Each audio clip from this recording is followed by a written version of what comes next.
The banner mocking Real Madrid for boycotting the Ballon d'Or in protest at Rodri winning it over Vinicius Jr. was the latest own goal in a season full of them from Manchester City.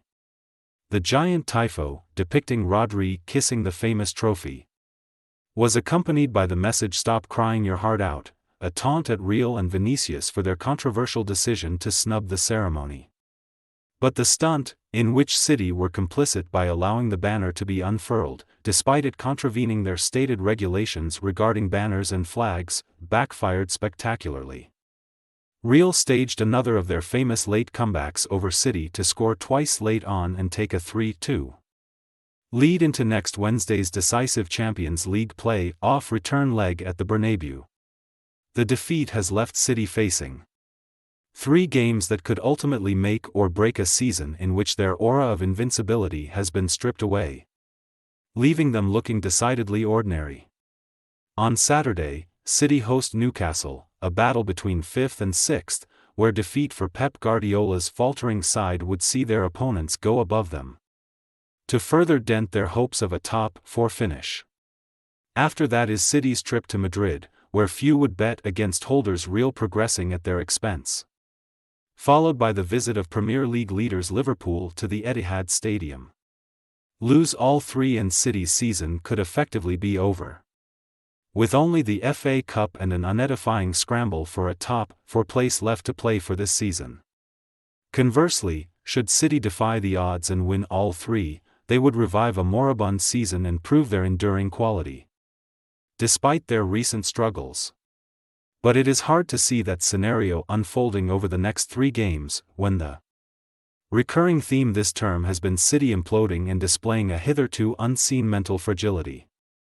They have not been helped by injuries, of course, with enforced and prolonged absences for players including Rodri, Ederson, John Stones, Ruben Dias, Nathan Ake, Oscar Bob and Kevin De Bruyne. But the decision not to invest in the squad last summer has proven to be a massive oversight, as were the decisions to re-sign Ilkay Gundogan from Barcelona and keep Kyle Walker, who joined AC Milan on loan last month, but who should have been offloaded by City last summer. The failure to recruit a specialist right back to replace Walker was another huge blunder.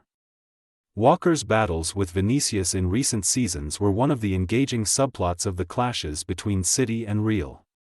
But with the England defender gone, it was left to Manuel Akanji and Rico Lewis to deputize there and try to contain the threat of arguably the best winger on the planet, with both predictably coming up short. City did eventually splash the cash in January. Their £175 million outlay on 4 players, almost as much as the rest of the Premier League spent in the window. But tellingly, none of those new recruits were included in Guardiola's starting line up to face Real. So is this the beginning of the end of City's era of dominance? The evidence of this season would appear to suggest so. Guardiola has signed on for another 2 years and will be determined to rebuild his squad one final time to turn City into serial winners again.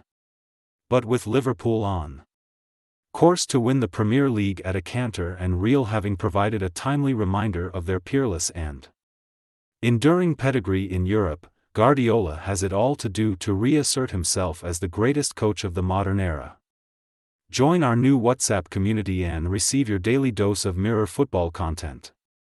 We also treat our community members to special offers, promotions, and adverts from us and our partners. If you don't like our community, you can check out anytime you like. If you're curious, you can read our privacy notice.